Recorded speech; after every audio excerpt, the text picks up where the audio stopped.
Hello students, welcome back to my channel star circle of commerce. हम लोग entrepreneurship पढ़ रहे थे और एंटरप्रेन्योरशिप का चैप्टर नंबर 9 कंप्लीट कर चुके हैं। तो मैं आपको बताना चाहता हूं आज चैप्टर नंबर 10 जिसमें हम लोग पढ़ेंगे resource assessment, financial and non financial. ये बहुत ही इंपॉर्टेंट चैप्टर है और इस चैप्टर में हम लोग कहां से रिसोर्सेज कैसे होगा ये सारी चीजों के बारे में पढ़ेंगे। ओके, तो बिना देर करते हुए हम लोग स्टार्ट करते हैं अपना चैप्टर आज का रिसोर्स असेसमेंट, जो कि हम लोग इस पे बहुत छोटा सा चैप्टर है। इसमें हम लोग कुछ टॉपिक कवर करेंगे जो कि हमारा एग्जाम से रिलेटेड है, जैसे कि रिसोर्सेस के बारे में रोल क्या है और काइंड्स ऑफ रिसोर्सेस क्या क्या है आपका। तो पहले रिसोर्सेस के बारे में हम लोग डिस्कस करते हैं। रिसोर्स क्या होता है, देखिए पहला बेसिक चीज को आप समझिए, meaning of resources. Resources are thing or input used to produce goods and service. किसी भी सामान को बनाने के लिए और सर्विस प्रोवाइड करने के लिए जिस चीज का इस्तेमाल करते हैं हम लोग उसको हम लोग रिसोर्सेस बोलते हैं। They can include natural material, human effort, money, machine, time and information. All the thing are resources. ठीक है, in simple word resources are the mean that help individual, businesses और a country to carry out activity achieving goal. Without resources no production और development is possible. यानी कि बिना resources का आप production और डेवलपमेंट नहीं कर सकते। ठीक है, तो ये हमारा रिसोर्सेज का मीनिंग हुआ।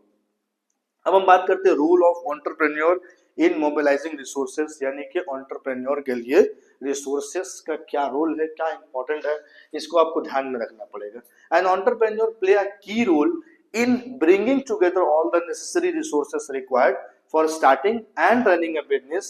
Their major role include number 1 identifying the required resources. Number 1 क्या है?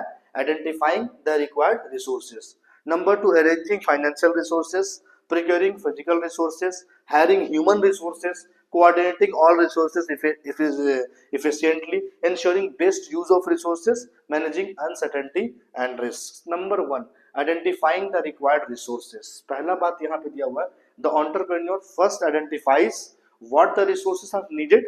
मतलब पहले आपको आइडेंटिफाई करना है कि कौन सा रिसोर्सेस की जरूरत है, जैसे कि land, labour, capital, machine, raw material, technology and information. Second, arranging financial resource. उसके बाद फिर आपको अरेंज करना है, they arrange money from different resources. अपने पैसे की जरूरत है तो आप पैसे कहाँ से आप ला सकते हैं। ठीक है, ये आपका पर्सनल सेविंग से लाइए, बैंक से लाइए, इन्वेस्टर से किसी से लीजिए, वेंचर कैपिटल या फिर loan.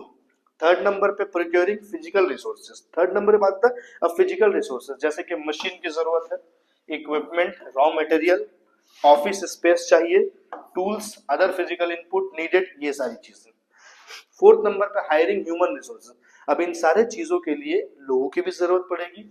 They recruit skilled and unskilled worker, दोनों चाहिए, मैनेजर चाहिए, टेक्निकल एक्सपर्ट टीम चाहिए, who are essential for the smooth functioning of the business. Number 5 पे हमारा आता है कोऑर्डिनेटिंग ऑल रिसोर्सेज एफिशिएंटली, यानी कि आपने सारा रिसोर्स को कलेक्ट कर लिया, अब सारे लोगों को सारे चीजों को कोऑर्डिनेट करना है। The entrepreneur ensure that all resources, money, man power, machine and material are used in coordinated and productive manner, यानी कि एक साथ कंबाइंड करके, कोऑर्डिनेट करके जो है प्रोडक्टिव मैनर के साथ काम किया जाए। Next, ensuring best use of resources, यानी कि आपने कोऑर्डिनेट कर लिया। The aim to minimise waste, reduce cost and maximise output by using resources efficiently, यानी कि जितना भी रिसोर्सेज मेरे पास आया है, मनी है, मैन पावर है, मशीन है, रॉ मटेरियल है, अब उसका इस्तेमाल करके हमको कम से कम कॉस्ट में ज्यादा से ज्यादा प्रॉफिट कमाना, ज्यादा से ज्यादा हमको प्रोडक्शन करना। नेक्स्ट और लास्ट जो है, managing uncertainty and risk. By planning and organising resources properly, the entrepreneur reduce business risk and ensure smooth operation. तो ये हमारा जो है रिसोर्सेज जो है जो एंटरप्रेन्योर के लिए इंपॉर्टेंट है। अब देखिए यहाँ पे kind of resources and their origins. Resources कितनी तरह का होता है, तो पहला बात है कि resources are anything that help in producing goods and service. They can be classified into different types based on their nature, use and origins. यानी कि बहुत तरह का हो सकता है। पहले हमने बात करना है नेचुरल रिसोर्सेज।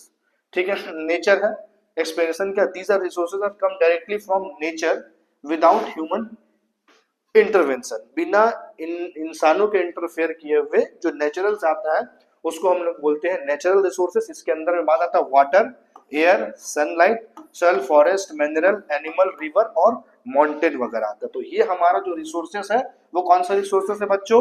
नेचुरल रिसोर्सेस है। नेचुरल रिसोर्सेस का मतलब डायरेक्टली जो है आता है कुदरत की तरफ से। इसका फीचर क्या होता है? नेचुरल एक्यूरिंग लिमिटेड और unlimited basic of all other resources, ठीक है। Human resources, these resources include the skills, knowledge, ability and manpower of people. Example है टीचर, ये भी हमारा रिसोर्सेस है। डॉक्टर है, इंजीनियर है, वर्कर है, मैनेजर है, एंटरप्रेन्योर है। इसका फीचर क्या होता है? मोस्ट इंपॉर्टेंट रिसोर्सेस होता है। दूसरा improve through education and training होता है और यूज अदर रिसोर्सेस इफिशिएंटली, जिससे दूसरे रिसोर्सेस का हम प्रॉपर इस्तेमाल करते हैं। थर्ड नंबर है बात आता है कैपिटल रिसोर्सेस। अब कैपिटल के रिसोर्सेस कैसे होता है भाई? पैसा भी तो चाहिए ना। ये क्रिएट किसके जरिए होता है? ह्यूमन के जरिए होता है। These are man made resources used to further produce goods and service. Example machine, tools, building, vehicles, technology, equipment, these are capital, ठीक है। इसका फीचर क्या होता है? इंक्रीज प्रोडक्शन, प्रोडक्शन को बढ़ाता है। रिक्वायर इन्वेस्टमेंट, ठीक है, नॉट नेचुरली अवेलेबल, ठीक है।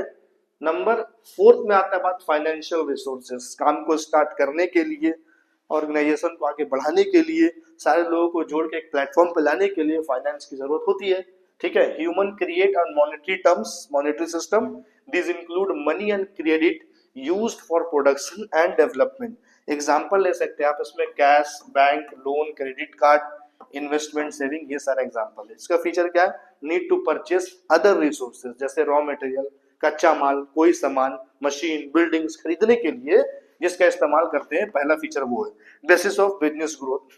नंबर फिफ्थ में जो आपका बात आता है entrepreneur resources, human creativity and leadership. These refer to the skill entrepreneur who bring all resources together. Example business owner, ये entrepreneur resources है, ठीक है। इनोवेटर एंड डिसीजन मेकिंग, इसका फीचर क्या है? आइडेंटिफाई बिजनेस अपॉर्चुनिटीज, रिस्क लेता है और ऑर्गेनाइज लैंड, लेबर, कैपिटल, ये सारी चीजों को ऑर्गेनाइज करता है। टाइप ऑफ रिसोर्सेज में हमने नेचुरल देखा और ये नेचुरल से वाटर, मिनरल, फॉरेस्ट का एग्जांपल हमने दिया। ह्यूमन में ह्यूमन बीइंग, स्किल्ड लेबर हो गया, ठीक है। कैपिटल में मैन मेड मशीन, टूल्स हो सकता है। फाइनेंशियल में मॉनेटरी सिस्टम जिसको बोलते हैं हम लोग, और इसमें मनी, क्रेडिट, कैश हो सकता है। और एंटरप्रेन्योर में ह्यूमन इनोवेशन एंटरप्रेन्योर हो सकता है। तो ये हमारा छोटा सा टॉपिक था और बहुत ही इंपॉर्टेंट था, जिसको आपको कर लेना है, जो कि चैप्टर नंबर 10 में है। इसको कर लेने से आपका काम बहुत आसान हो जाएगा, आसानी से आप इसको कर सकते हैं, बहुत इजी चैप्टर है। ओके स्टूडेंट्स, इसको आप लाइन बाय लाइन प्रॉपर देख लीजिए। नेक्स्ट लेक्चर पे हम लोग चैप्टर 11 एंटरप्रेन्योर का पढ़ेंगे और जितना जल्द से जल्द हो सके हम लोग कोशिश करेंगे कि इसी मंथ के एंड में या फिर जनवरी मंथ के स्टार्ट में ही एंटरप्रेन्योर हमारा खत्म हो जाए। ओके, तब तक के लिए थैंक यू सो मच।